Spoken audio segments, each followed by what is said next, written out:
Hi race fans, I'm Elliot Cabies and this is another episode of the NASCAR Cup Dates Friday preview show. This week, the playoff opener and the top stories are what to expect out of Kansas, and me and Dan make our picks for the upcoming race this Sunday. First, Dan, welcome back. The playoffs have officially begun and I know for a fact that you were excited for it. Hey, what's up guys? Thanks a ton for having me again, Elliot. Always a pleasure to be here with you on the show. And yeah, you must have good sources. I was ecstatic about the finish of that race. I don't think you could script that any better. This was one of the best Southern 500s I've watched in a long time. This track has always been, to me, the heart of NASCAR. And as such, you should always get a good show. And this one was fantastic. A lot of twists and turns, unexpected things happening across the board. A winner nobody could have even expected to get the W here. But who am I to complain? I'm ecstatic about it. I'm looking forward to diving into this one with you today, buddy. And yeah, let's get to it. So we begin with a playoff opener and a shock winner. Erik Jones is a three-time winner in the Cup Series. Did it in that number 43. The first time that car has been to victory lane in 8 years. It was Aric Almirola in the 2014 Daytona night race. And the 200th win for Petty Enterprises. I'm just going to keep it simple. What did you think about that performance from Jones in that number 43, especially in the last 20 laps? So yeah, what about that performance from Erik Jones? I cannot rave enough about how excited I am about this. There's some folks out there who may say that he may have backed into a win with what happened to Kyle Busch, but to me, I've been watching him all year, and he has been on the cusp of getting a W with this team for a long time. This isn't something that just happened out of the blue. He's been there. He's been in the hunt, grinding every time he's up front, trying to get up as high as he possibly can. These Petty GMS cars are looking really, really impressive. Although, Ty Dillon hasn't done as much with it as his teammate Erik Jones, getting a win for this pretty much brand new team. GMS is brand new to the sport. And yeah, I'm ecstatic to see where this is going to go. The 43 is looking like a very strong contender in the future. Sure, he may not be in the playoffs this year, and that really, really hurts because I think he could do it. If he was there, he might even be able to make it into the top 8 at the very least.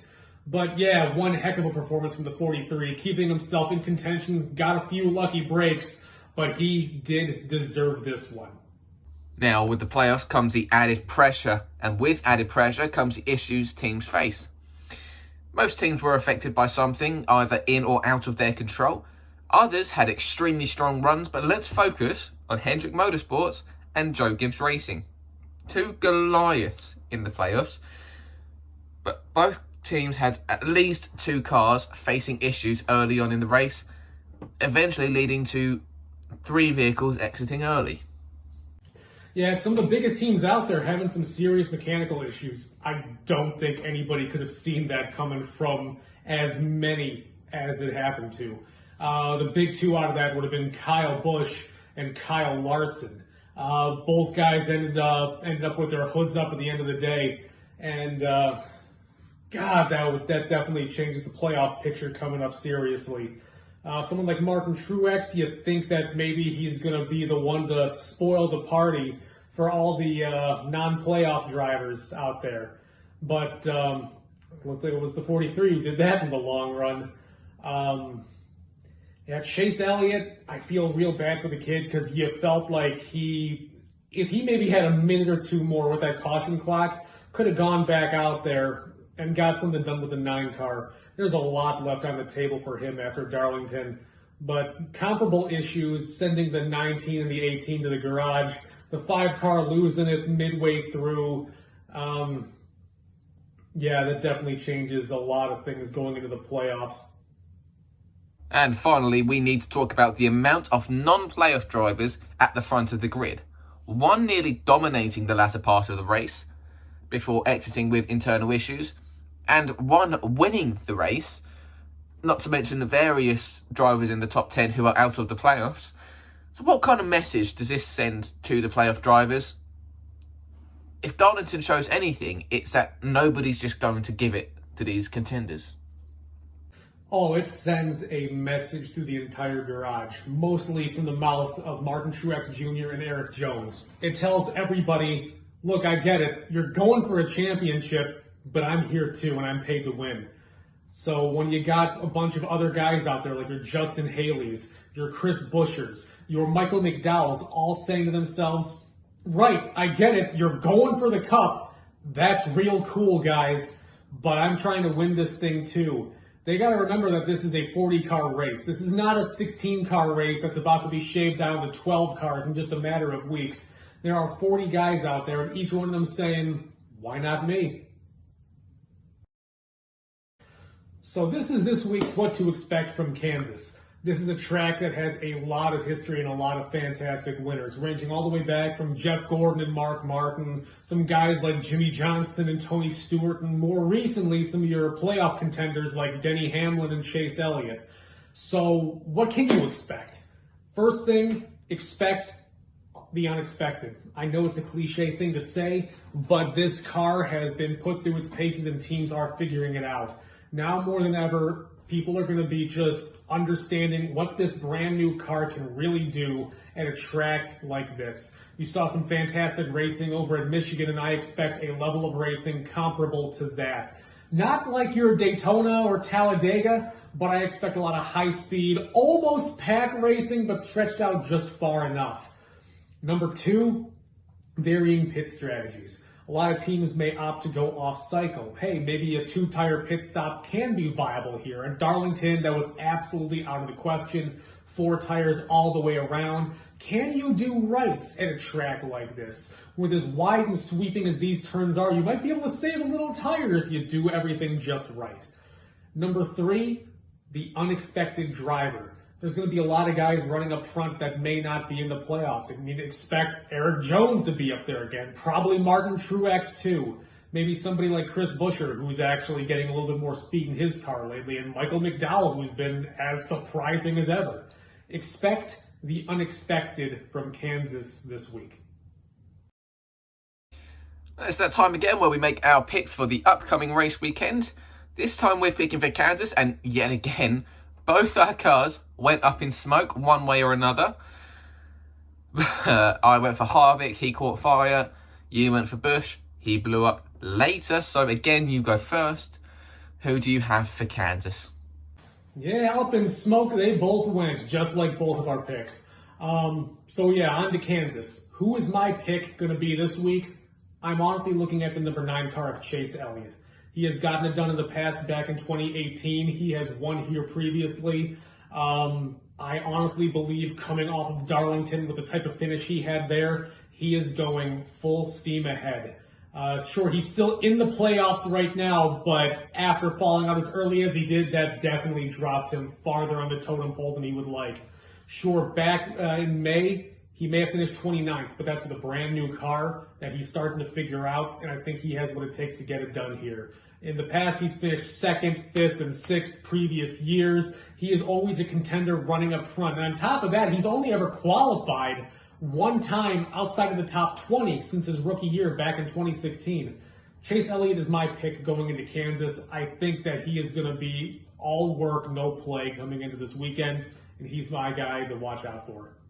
Interesting. His gap is gone, but always a solid pick for Kansas. I've gone for another spoiler in the playoffs, and it comes in the form of none other than Martin Truex Jr. I've gone back and looked at his performance at similar racetracks. California, I've gone for Charlotte, I've gone for Vegas. Vegas Desert. All these tracks with the same tyre compound. Truex has been, obviously, Auto Club wasn't a Toyota track. We saw that. But if you go through every other track, it favoured the Toyotas. Truex is that he's not racing for anything. He doesn't care if someone's upset with him. He's not going to lose a championship. He's not going to lose out. He wants to win. He wants to keep up that streak. And I believe this weekend is going to be his chance to take another trophy. And can I just add to that, he's Kansas Speedway's only sweep of the season. He won both races in 2017. Might give you another reason to stick with Martin Truex Jr. Well, unfortunately, it is that time to end. Dan, thank you so much for joining me. Yeah, I guess that wraps it up. Elliot, thank you so much for having me. It is always a pleasure to be here on the show with you. Anybody watching at home, feel free to follow me at CupDatesDan on Twitter. I'm trying to be more active there on the weekends during race time. Anybody, if you got your own opinion on who you think it's going to be, let us know in the comments below. Let us know how wrong I am, how right he is. And as always, Elliot, thank you so much for having me. Great time as always. Everyone else, y'all have a good night. Make sure you follow the Instagram, YouTube, and TikTok channels. And make sure you tune in on every Friday night at 9 p.m. Eastern as the Outcast Racing League continue their playoff streak and take on the highest banks of Talladega Superspeedway. As for now, I've been Elliot Camus. Thank you so much for watching, and goodbye.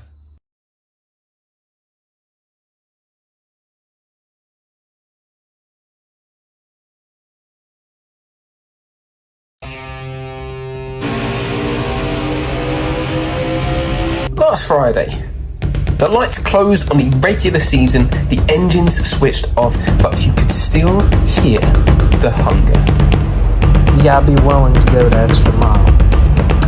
Take risks. Gamble. And sometimes, you just gotta be willing to rattle some cages to get her done. We just need a clean race, and to throw the right moves at the right times. Rivalries that began in the beginning, still burning as bright as ever.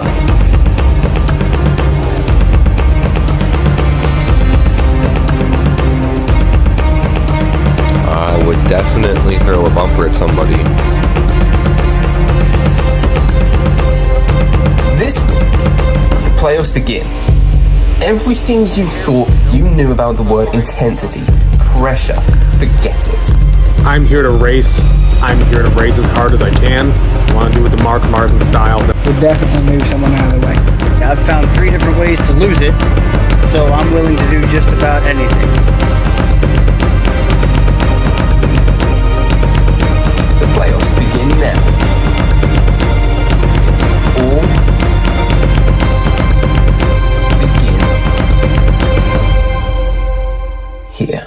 Hey, what's up? This is Kyle Larson, and this is the Outcast Racing League.